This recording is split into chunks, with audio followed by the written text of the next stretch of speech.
This is the core of Vedanta. You are not the body. Yogis will say, practice this meditation, that meditation in your body, there are chakras. And it says you are not even the body. Why are you bothered? Then it says, no, you purify your thoughts, do chitta shuddhi, do upasana, do this pujas. He says, why are you bothered about it? You are not even the mind. Then they will say, no, go back in state of deep meditation and lose your mind and things like that. Why are you worried all this? You are not on any of these things. You are the pure consciousness. That is why Chidananda Rupa Shivoham it says. I am not this, not that, not this. On what basis Shankaracharya said that? This is the basis. That the pure consciousness is me. When I am awake, I think pure consciousness is happening to me. When I am dreaming state, I think pure consciousness is happening by me. When I am in deep sleep state, our understanding would be the pure consciousness is happening through me without any effort from my side. But the truth is that pure consciousness is happening as me. This is the truth. That alone is me, everything else is modification of that. Sweetness alone is sweetness. Gulab jamun, rasgulla, barfi, kalakan, jalebi, all these are modifications of that sweetness. But pure sweetness is sweetness only. That sweetness cannot be qualified. Can you qualify it in any way? Nothing you can tell about that sweetness. It is sweetness, that's all. If you put it on your tongue, you know it is sweetness. By experience, you know it is sweetness. It exists in all gulab jamuns and rasgullas and pedas and everything, but by itself it does not undergo any modification. If you remove the sweetness from the gulab jamun's existence is nothing. It's just a piece of maida. Not even sugar, because sweetness can come through jaggery, it can come through palm juice, it can come through date syrup, anything. Sweetness is the quality, and that quality cannot be described in any other way other than its own experience. Like that, this I, the consciousness, the pure awareness is what is flowing through all of us. Because of which you are a man, you are a woman, you are old, you are young, you are a teacher, you are a student. Everything else is only because of the existence of this I, the supreme consciousness. Remove that, you don't exist. So on death, what happens? The sweetness disappears. That's what happens. The whole world identifies itself with what? I am body. I am the mind, the intelligence, the smart fellow, the dull fellow, the super brainy, the absolute dullard. No. Beyond that, there is a reason why you are a man or a woman or intelligent or dull. That reason is true identity of yours. Everything else is false identity of yours, is the Upanishadic truth. So in that case, now do we feel any better than what we are? Because beyond our beautiful and ugly shapes and sizes, beyond our intelligent and dull minds, beyond our pure and ugly emotions, there we exist as the fourth, which is untouched by all the three. So we are equal, we are same at that level. At other levels, we look different. At that level, we are the same. That is why the whole world is one. It is said, there is only one, all are one. Be alike to everyone. When Jesus says, it's not that we are alike by any other outer features, not even by our thoughts and emotions. We are one because that consciousness, that sweetness, that electricity, which flows through all of us is one. And if you identify with that consciousness and electricity, it won't matter whether you are a gulab jamun or a peda. It won't matter. All these comparisons will stop. So if you identify yourself with that level, all these lower thoughts will go away. You said, no, how do I get rid of the thoughts permanently? Tat puruṣam khyatehi, tat param puruṣam khyatehi. By realizing that truth, guna vitrishnasya, all the things that are there inside you, all the thoughts. Gunas means rajo, tamo, sattva guna that we have talked about. Lazy feelings, active feelings, or pure feelings, all feelings disappear. You alone remain. That is the idea of Vedanta, that is the pure consciousness. So who you are, when I say, you should, for the externally you have to reply, you are a boy studying in such and such class. But deep within, what you should tell yourself? I am that pure consciousness, that's all I am. All these are modifications to that consciousness. In the modified form, I am known as a boy studying in this class. In the unmodified form, we all are same. You are not a girl, I am not a boy, you are not a teacher, I am not a student. We are one and the same. But in the modified consciousness form, we are called boys, girls, and whatever. Etadalambanam shreshtham. Etadalambanam param. Etadalambanam gyatva brahmaloke mahiyate. Quite simple. It's about the description of Omkara. It says Omkara's support. If you use Omkara as the support to meditate on your true self, that is the best thing to do. Best mantra, best support is Omkara. Because after Omkara, all modifications start. What are modifications? You think God is a Devi, God is a man, a woman, a superman, a superwoman. All this starts after Omkara. All the mantras of various gods, goddesses, everything start after Omkara. So leave all that. Just depend on Omkara is saying. If you depend on Omkara to do your spiritual practices, this is the best way to practice spirituality. Shreshtham. Etadalambanam, using this as a support, is the param. It is the best and the highest. Beyond that Omkara, there is no mantra. The best and the highest mantra that can ever exist is just Om by itself. No other mantra is equivalent to that. You will say, Swami, Gayatri mantra. Gayatri mantra also starts with Om. Because unless you switch it on, nothing glows. So Om is the switch of Brahman. Switch it on, all the mantra starts glowing. Without understanding Om, the whole mantra that we chant is no use.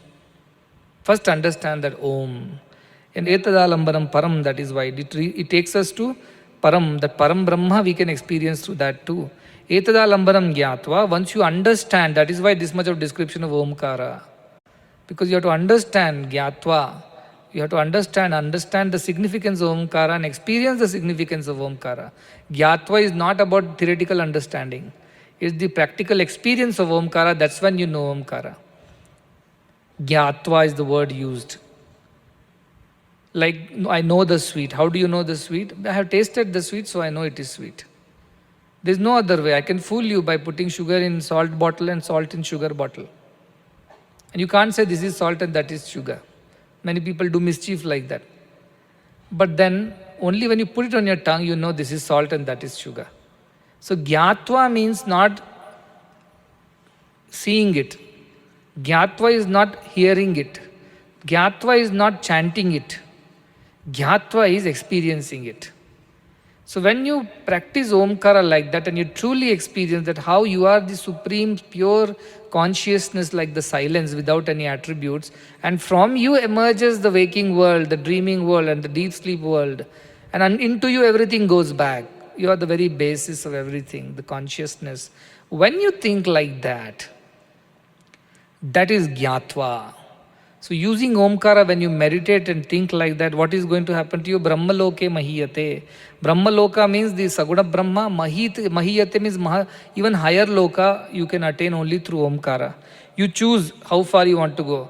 Suppose somebody told you have to go to Bangalore, you go to Chikbalapur bus stand and say, how do we go to Bangalore? He says, one bus goes till Yelahanka and there you change the bus to Bangalore. Somebody told you like this in ashram. Now you went to Chikbalapur and got into a bus. What question you asked? You asked, does this bus go to Yelahanka? Because you were told Yelahanka and then Yelahanka you have to change the bus. So you got into the bus. You asked, does this bus go to Yelahanka? The driver says, of course. Get me a ticket to Yelahanka. You pay the ticket, whatever, 20, 30, 50 rupees. And he took you inside the bus. Now when Yelahanka comes, you realize that this bus also goes to Bangalore. You don't have to change the bus. But you asked the wrong question to the driver. Had you asked, is this bus going to Bangalore? He would have told yes. And then you could have bought the ticket all the way to Bangalore.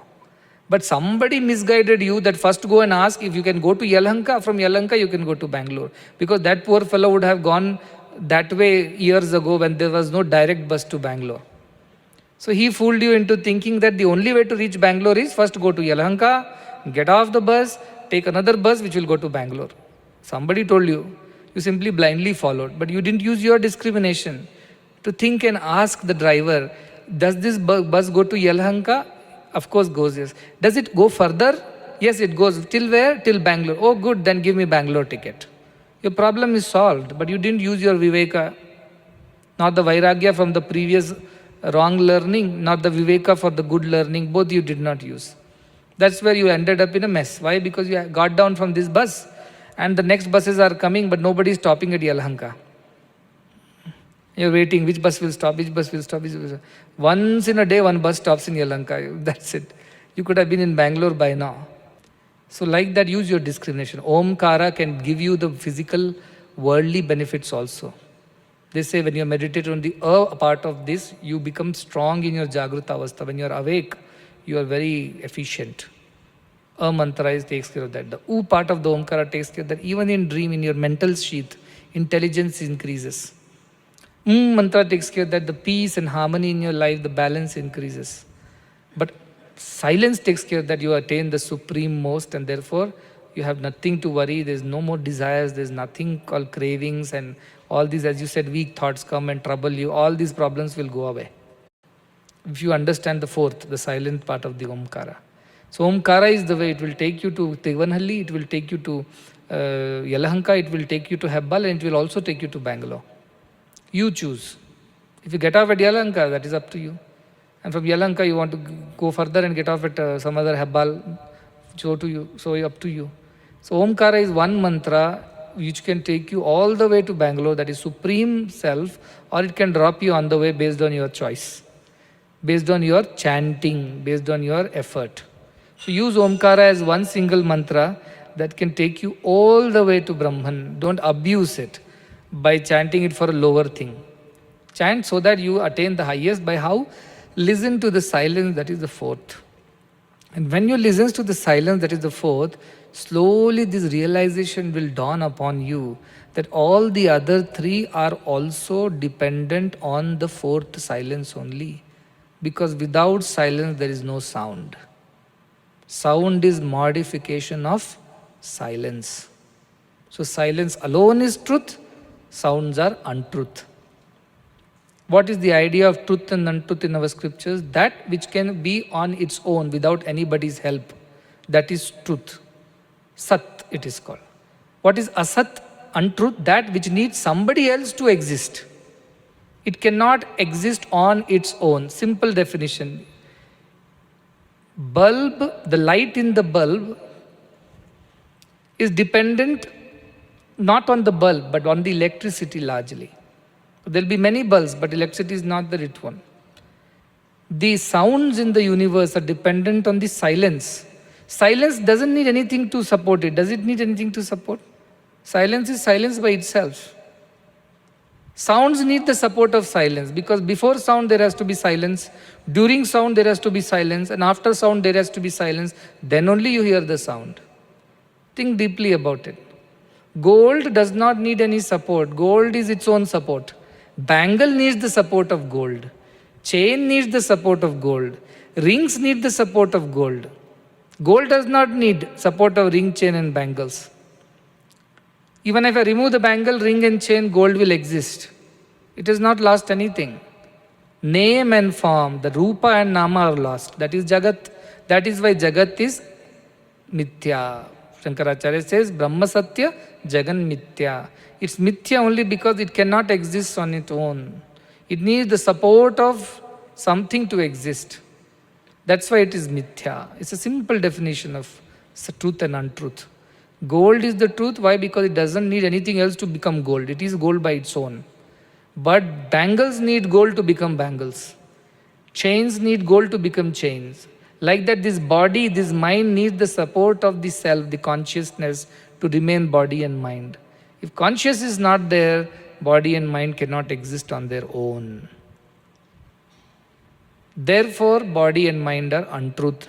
So when you have to identify yourself, you have to identify not with the bangle or a chain, but you have to identify yourself with the gold.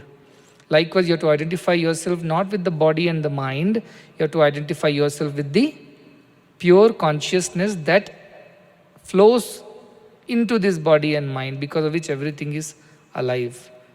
You can't identify yourself with the fan or the light, you have to identify yourself with the electricity, which is the reason behind that. It's a very subtle thing. That's why Anoraniyan it is said. It's Sukshma. It is very subtle.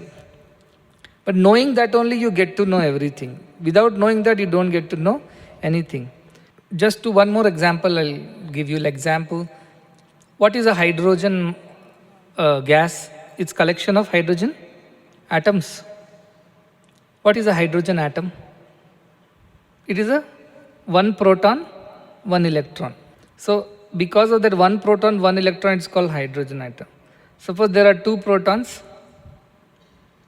what will happen? What is the atomic number? If two protons come, it will become two atomic numbers. So same thing is called now helium. Is the proton of hydrogen different from the proton of helium? Is the proton in the helium or the electrons in the helium are different from the electrons and protons in beryllium, boron or oxygen, nitrogen? Are they? They are not. Just because there are two of them, it's called helium. If only one proton remained, it will be called hydrogen. Suppose three protons join together there, then you suddenly call it as lithium. And 8 of them join together, you'll call it oxygen. 6 of them carbon. So what is happening? The basic proton unit is same. But the qualities that the gases, like oxygen, is very different from hydrogen. Both are gases. And both are made up of the same proton and electron. Can you believe this? The oxygen proton didn't come saying, I am the oxygen proton, specially customized, made for oxygen gas. And hydrogen proton cannot say, I am made for hydrogen gas, I am not made for anything else. No. They are all the same basic building blocks. But coming together in more numbers is giving them different quality. You understand the point? Like that, the basic building block of all of us is that Atman alone. It is the same. The Atman in me is not different from the Atman in you. But why your properties are different from my properties? Because something else is happening along with that Atman. The upbringing, the thoughts you gathered on the way, the Sangha that you kept, the things that you got into, the friendships that you created, all this has modified that Atman. That's why properties are different now. The idea of all existence is one. Atom is the existence of all. Atomos, that is what the Greeks say. Atman, does it ring a bell? Atman, atom, atomos. The basic building block of everything is an atom. Of course, further you can go, but proton, electrons also basics only. Because all of have the same proton, electrons and neutrons. The quality of the proton or the property of a proton is same, is a positively charged. And the electron is negatively charged. That is all the properties. But when they come in different combinations, imagine hydrogen and oxygen are gases, but when they come together, they become water, liquid. Isn't that very strange? Originally, they were just atoms, same proton, electron with the similar properties. When they got together, they become their gas. And when they further combine together, they become water. And further they freeze, they become something else. Dry ice, and things like that. So idea is that all the basic blocks are the same. The Atman is the basic of everybody. The supreme consciousness is the basic of everybody. And everybody is made of the same thing. Therefore, we are not different. So with that, we enter the next shloka, which is the core, as I say, the central shloka. Na jayate mriyate va vipaschit, nayam kutaschin na bubhuva kaschit, ajo nityah shashvatoyam purano, na hanyate hanyamane sharire. That is why all this background to explain this shloka. What does it says? Na jayate, it is not born. Na mriyate va, it does not die. Va vipaschit, it is aware. Vipaschit means intelligent. This intelligent one is not born, this intelligent one does not die. Na ayam kutaschin, na babuva kaschin. Never. It has happened that I have come from elsewhere or I was not there here, I came from elsewhere, nor it will ever happen that I won't exist again. Neither I come from anywhere, nor I go anywhere. That's what it means. I was, I am, I will be. I am constant across all the three, past, present and future. That is the idea of Nayam kutaschit, na babuva kaschit. Now I did not come from anywhere now here, and neither I'll go anywhere from here. I exist at all times. That is this kind of intelligence. And also it says ajo, it's never born, aja. Ja means to be born, aja not born. Nityaha, it is always constant. Everywhere constant. Shashvatoyam, eternal, it never gets destroyed. because it lived too long like an old man, doesn't die. It always remains. Purano, it is the ancient one. It has been there right from the very beginning. There was nothing older than this. It is the oldest. Na hanyate, it does not die or killed. It does not get killed. Hanya mane sharire, when the body gets killed. It does not get killed. It does not get destroyed when the body gets destroyed. This is the actual answers to Nachiketa's question. Ayamasti iti eke, nayamasti iti cha eke. They say it exists. The others say it does not exist. Tell me what is the truth.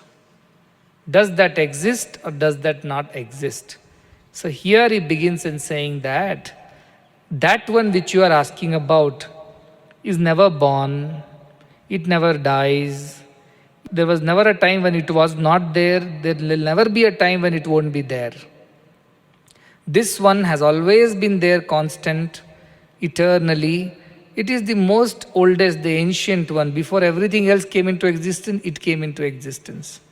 And it cannot be killed or it cannot be destroyed when the body is destroyed. This is the truth that Nachiketa wanted to know, that if my body gets destroyed, if my heaven merits get exhausted, what then? What next? It says, no, beyond this body and your merits and the mind, emotions and thoughts and intelligence, there exists a supreme intelligence called consciousness. That one is never born, it never dies, it never, there was a time when it wasn't there, there won't be a time it won't be there. It is there. Your bodies have come and gone. But that has always remained. It has never increased, decreased, got modified, nothing. It was always there. All these modifications and superimpositions that you see are false. They die. When body dies, we think we died. We don't die, because if we are not the body, body identification is the reason why we think we die. But we don't die. When a character dies on the stage, let's say Yakshagana is going on, and the character is Kamsa, he has to be killed by Krishna. Now during the Yakshagana, there is a big battle between Krishna and Kamsa, and the Kamsa is killed by Krishna. Kamsa died. Did the actor behind the Kamsa costume die? Did the actor die? The character died on the stage. Actor did not die. Character was born, character did what it needed to do on the role, and character died. The actor behind the character was always there. It's an extrapolation. That in the same way, that which is inside us, the Atman, never born, never dies. The bodies are born, the bodies die. The thoughts are born, the thoughts die. Emotions are born, emotions die. Awareness or knowledge of the world is born, the knowledge of the world dies. What does not die within us is that supreme consciousness, which is what Nachiketa was asking about. Because I don't know, I never experienced that. Does it even exist? Is the question. We experience our body, so we believe it exists. We experience our minds, so we believe it exists. We experience our intelligence. I made a stupid decision, I made a very intelligent decision. We understand it. We experience our emotions. I'm happy right now, I'm sad right now. So we understand that it all is there. But is there something beyond that? Is the question Nachiketa has, and this is the answer he's giving. Yes, there is. You are deserving because you are Shraddhavan, you have done tapas, as he said, the brahmacharya you have practiced, you are only focused on this, you have discarded all the lower things. Otherwise, Nachiketa could have been easily fooled into a heaven and the pleasures on the earth and a long life. But he was so clever. He said, all this I know about dear Yama. That is not waste time tempting me. Okay, then he started, Shreyo, Preyo, you are the right one, you choose correctly, therefore you are... No, Yama, humbly I request you, please, come to the point. Come to the point, whether that I have no patience to wait to know the truth. Tell me the truth. So this is what? The consciousness when you are awake, the consciousness when you are dreaming, the consciousness when you are deep sleeping does not die. The waker dies in the dream state, the dreamer and waker both die in the deep sleep state. But the consciousness that is going through, Krishna says, like Manigada Sutraihi, I am like the thread which connects all the manis, that is all the pearls, are held by a thread. That is how Atman exists within all of us. It holds us all together. And it is one thread that passes through every mani, every pearl. They are not different from each other.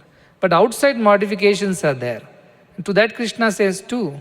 He says this, Prithvi, like we experience 5 elements, Prithvi, Apaha, then Vayu, Agni means Nala, Vayu, Dyav, these 5 elements. Plus Buddhi and Mana Buddhi Revacha, this 7, and Ahankaram, 8, the identification with the body. Iti all these 8 of them these are all mine only, but what Bhinna, Prakriti Rashtada, these are my modifications in 8 forms that happen. So who are you? These are all modified.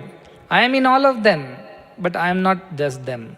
What are you? Then he explains, I am the higher than, the para, anyat, other than these. What is that? He says, I am the Atman. And how I am? I am like the thread which flows through the string of pearls. This is the example Krishna gives in Bhagavad Gita. This is the truth. The consciousness permeates everything. It never was born, it never will die. There was never a time when it did not exist. Bodies came and went. Another example, like waves in the ocean. Waves came and went. Ocean did not die. Ocean was always there before the wave was emerged. Ocean was there during the wave was playing on it. And ocean was there even after the wave fell back into it. It never died. It never increased. It never decreased. The other example that I thought children will understand better is that when you see your reflection in a mirror, if the mirror breaks, your reflection breaks. But do you also break? You don't break into pieces. The reflection breaks into the pieces. Because the mirror broke. The mirror of your mind broke. So your experiences broke. The experiences of the body also broke. But you as the consciousness never broke. You, the object, didn't break. The source did not break. A mirror simply is your reflection. What you think that you are the reflection. You are the body. No, you are the reflected one. The original is here. World is a reflection in your mind. So if mind is scattered, mind is sad, you don't become sad. Because you as pure consciousness is always the same. It doesn't change. The reflection breaks. The person doesn't break into pieces. But reflection is not real. However, it cannot be there without the person. Without the person, can there be a reflection? No. But is the reflection the person? No. That is the idea. The world is nothing but like a reflection of the God. This body is nothing but a reflection of that God. When the body reflection disappears, the object has not disappeared. Because the mirror has broken into pieces, it does not mean that the object is also broken into the pieces. That is the ultimate truth. Then you will say, so each of us is different. Like in mirror, my reflection is different from your reflection, so we are different Atmans. No, it says it's like one sun that shines in all the pots of water. One God alone shines in all our hearts. There are no different gods. You say, no, this is my God which is within me, and that is her God which is within her, and his God which is within him. No. In all of us, the same God only shines. The same electricity flows through all. So when you die, the electricity does not die. Or when I die, the electricity doesn't become any less. Electricity is less by 1 unit. No. Bulb has got fused. Electricity didn't get fused. Body disappeared. Electricity didn't disappear. Bulb died. Electricity did not die. Like that, bodies die.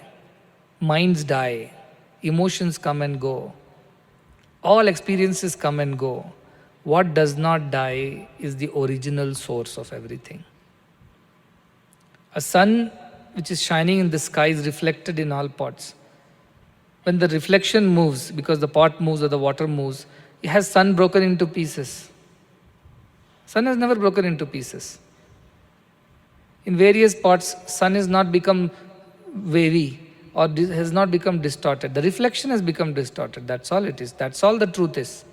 So think of your body as the pot, think of your mind as the water, and the reflection of that original sun as the consciousness, the Atman. That's all is the truth of our lives. We are all reflecting the same sun. Based on the size of our pot, based on the steadiness of our water, the reflection is either clear or unclear. A shaky pot, a water which is unsteady, you can't see. It look like the sun has broken into pieces. But the sun has never broken into pieces. The reflection is broken into pieces. So you will say now, Swami, you are saying all this, but I don't experience this purity, this Atman, this amazing super consciousness. All this I don't experience. All I experience is hunger, sleep, tiredness, irritation, frustration, fear, anxiety, jealousy. That's all I experience, you will tell. That is because your pot is not steady, your water is not steady. You make it all steady, perfect it will become. You will see the reflection of sun. Otherwise all broken reflections. But you will see the reflection when you are totally steady. That is why this idea of practicing brahmacharya to steady your body, not involve it in too many unnecessary things, and shraddha to steady your mind, and tapas.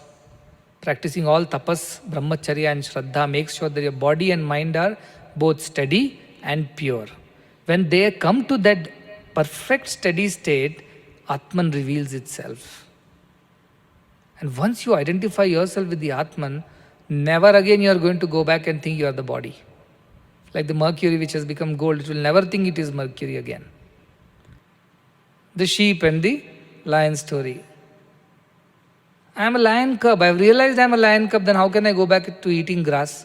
So what if I eaten grass for so long? Now there is no reason why you should go back. So the day you realize that you are that self, you are Brahman, you are that divinity, no way you can go back to your older habits. It's not possible. If you're still going back to your older habits, means you have not realized it fully. So somebody that a question to be answered, what if these thoughts keep coming back? I feel I have taken care of it, but these are very weak, they weaken me, they come back again. Why they're coming back again? Because you're still not realizing that you are the prince or the princess. And you get back into the old habits of begging. What can be done about it? Realize that you are the princess, believe that you are the princess, and don't get into your old habit. That's all I can say. But till that realization becomes your living experience, you can't stop yourself from begging by force of habit. And that is the idea of Upanishads and Vedanta, to help you identify yourself with who you truly are. Till your identification is there with the body, these negativities, these pain, emotions, desires, expectations, frustrations will not end. Temporarily they can end when you have cut off from everybody and sitting in a Paravidya Shivir. It can end for a month. A month later it will all come back to zero. So that is the reason why you should never allow yourself to go back from here to the lower thing. It is not possible. You should not go back. So this one shloka, if gets into your head, similar shloka exactly, actually ditto, almost ditto is there in chapter 2 of Bhagavad Gita. Kathopanishad was of course composed earlier. Bhagavad Gita must have been composed later. But even from that point of view, the same thought. So Krishna is repeated this same thought. Na jayate mriyate. Here say va pipaschit, he says na jayate mriyate va kadachit. Never. Na bhuta na bhavya. Same idea. So idea is that this truth has been eternal. It was there when Yamaraja spoke, it was there when Krishna spoke in Bhagavad Gita. It is the truth when I am speaking today. Everything else has changed. How they dressed, what they ate, how they spoke, communicated, traveled. Everything else has changed in the last 10,000 years. What has not changed? The truth of your existence has not changed. Several bodies of yours have changed. Several relationships and homes have changed. What has not changed? You as the Supreme Consciousness, the one without the second, the eternal, ever has never changed. If you identify yourself with that, then you will say, why it sounds so simple, why I am not able to identify? Same the princess problem.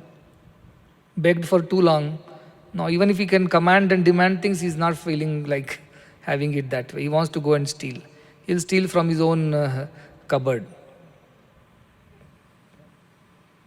How can you steal from your own cupboard? But he feels, I must steal and hide it somewhere else. What for? Oh, that is yours, this is yours, both are yours. No, no, no, that cupboard is mine, this is something else. No, both are yours. You don't have to steal, you don't have to hide, you don't have to do all these wrong things anymore, because you are the prince, you own everything, everything is yours. That is the idea of Vasudhaiva Kutumbakam.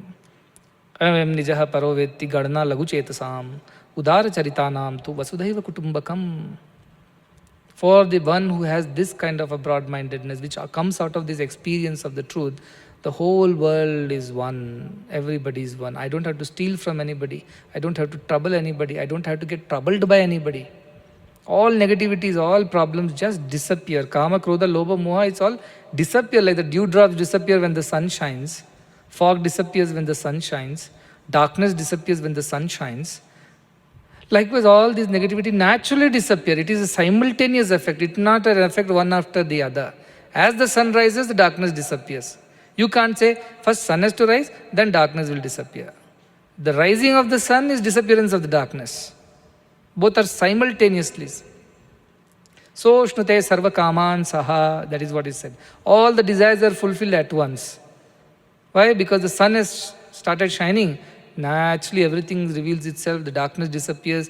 Multiple things happen simultaneously. That is the idea. In the life of a person who has realized this truth, multiple things means everything happens. His studies will happen simultaneously. His works will happen simultaneously. His rest will happen simultaneously. His achievements will happen simultaneously. Everything will happen together for that person. There is no one after the other in sequence. Desires are what? One after the other, isn't it? This desire gets fulfilled, one next stands in the queue. Then next and the next. This is one state of realization where once you realize, everything happens to you simultaneously. Hanta che manyate hantum, hatas chen manyate hatam, ubhau tau na vijanito, nayam hanti na hanyate. This is also shloka similar to that from second chapter when Krishna is teaching Arjuna, if you kill, you really don't kill anybody, nobody gets killed. Because Atman is never killed, neither it can be killed. So you understand this, and that's why here also he explains the same idea. Hanta chet manyate hantum. If hanta, the killer things that I have killed, and hatas chet manyate hatam. And if the killed things that I have been killed by that person, I have died. Ubhau tauna vijanito. The killer thinking is killing, the killed thinking it is killed. Both of them don't know the truth, it says. Ubhau, both. Tauna vijanito. They both don't know the truth. Nayam hanti nhanti. For this one, this intelligence, the cosmic supreme consciousness is neither killers, neither it kills anybody, nor it gets killed. Bodies die. So somebody who got into criminal conspiracy and he killed somebody. He got into the court and the judge said, did you kill this person? He says, Ubhau tauna vijanito. You don't know anything. Now I am hanta na hanyate. Neither I am the killer nor I am the killed. He said, good, the first part you have understood, you are not the killer. Now understand the second part, that you are not the killed. You are given death sentence. This misunderstanding should not happen. Tomorrow you go and harm somebody and say, whom do I harm? No. That intelligence will not allow you to think foolishly like this. It will not allow you to think that you are a beggar anymore or you have to hide or steal things from your own cupboards. It won't allow you. So these both don't exist. Neither you kill nor you are the one who gets killed. Both are false. It means what? The body is false, the mind is false, the emotions is false. What is true is that supreme awareness of your existence. That alone is true. That awareness, when I told you, chant Om and go to the fourth state, don't supply words and forms to your thoughts, mind, and see and observe that awareness. Listen to that silence. That is something that you are. This you are doing with effort. When this becomes an effortless experience, then you become Brahmagyani. With effort, if you are trying and coming back, you are not Brahmagyani. You are a sadhaka. You are not a siddha, you are a sadhaka. When the same state of thinking becomes an effortless, continuous existence for you, experience for you, that is when you become a Brahmagyani. That you completely established in the idea that I am that pure consciousness, awareness, In me everything happens. I'm not doing anything. I'm just a witness to everything. And everything is happening like ocean is a witness to the waves. It happens in ocean. But ocean is not doing or not trying to stop it also. It's all happening as a part of the scheme, as a God's direction and play. I'm just a witness, I'm just enjoying, I'm just aware that all this is happening. Beyond that is nothing to get entangled with. So that is the idea. It's a very, very powerful, very important. In fact, the very core of the principle of Sanatana Dharma. Sanatana means eternal, that which cannot be destroyed. Sanatana means that which always was, is and will be. That is the nature of the Atman, that is the nature of the Prajna or the consciousness. And that is not ever born, nor it stays, nor it gets destroyed. That is why Sanatana Dharma's core principle is this. On that basis only this Dharma is called Sanatana Dharma. Hindu Dharma is not this. Hindu Dharma has so many other things to it. But Sanatana Dharma is the overarching Dharma for every Dharma. This is the very basic foundational truth that we never die, we are never born, there was never a time when we did not exist. There will never be a time we won't exist, provided we understand that we are not the body and the mind. We are the consciousness which permeates everything. And our consciousnesses are not different. It's one sun that reflects in all parts. Likewise, it's one consciousness which is flowing through all of us. That is why we are same. These modifications of men, women are false. These modifications of rich, poor are false. This modification of intelligence, dull is false. All these modifications, it's a part in the play God has given you. Put on the costume. Like in Yakshagana, men only behave like women. Doesn't mean that by end of the drama he is transformed into a woman. He comes off the stage, is back to his man, whatever his original self is. Likewise, we are modified today. In this birth, you are a woman. In previous birth, you would have been a man. Many, many births before, you would have been an animal too. So which is real of all these things? Okay, so I'll stop here today. Tomorrow we'll further study the deeper truths, and here onwards explanations will start, because the main principle has been stated, like the theory has been stated, and now all the rest is going to be flowing explanations of this one particular truth in so many ways. This truth's abbreviated form is Omkara. Within Omkara, this truth has been established. You understood how it is. That's why I say in a brief, if I have to tell you what is Brahman, Omkara is Brahman. How? Because it explains that how all the states are existing in that fourth state. Fourth state alone is truth. Similarly, now this explanation of the body, mind and spirit starts, and the Upanishad picks space and he explains in very beautiful ways how to realize this. Because next question, like you all have, Nachiketa also has. Beautiful, what a beautiful thing you said. Now how do I experience this, you tell me now. I've heard about it, I love it. I'm amazed by this whole thing. Beautiful it is. I would like to be like that, but tell me how. That is your question too, should be your question too. And the rest of the Upanishad is just explaining that how to be in that state. So Kathopanishad is a very logical Upanishad, very beautiful text on Vedanta. We must enjoy this. But whatever you have learned so far, please go and do some more mananam. Think, sit down and try to go through all that. You were a boy, you were a girl when you were small. Now you are a young boy, young girl. Now later you'll become man, woman. And all through, who remained? The boy disappeared when the youth appeared. When the youth disappeared, old age appeared. But who remained all through? Dehi nosmin yatha dehe kaumaram yauvanam jara. That is what Krishna says, that in this body there is somebody who is undergoing the modification, but it is not modified. The boyhood is going into youthhood, youth is going into middle age is going to the old age and finally dying. But who is that which is not undergoing any modification in this? Meditate on this thought. With meditation you will find the answer. Tapo tapyata, it is said. Do tapas. Sit and constantly think. Automatically the meanings will start revealing. So study circles is just one means to discuss and reveal. Beyond that, the Swadhyaya hour in the evenings is your personal hour where you have to sit down and think about it. Okay? You practice well. Even if you get 1% of this, Svalpamapyasya dharmasya trayate mahato bhayat. The biggest of your fears in life, the troubles in life, problems in life will be solved. Even if you understand this truth, little bit. That is the truth. So encouraging it is. Some of them are discouraged, they're saying, all this is looking very depressing suddenly to me. This is too much of no, don't get depressed. Even if you understand little of this, greatest of your life's fears, anxieties, troubles will disappear. That powerful it is. That powerful it is. So practice, put efforts, you will definitely gain it.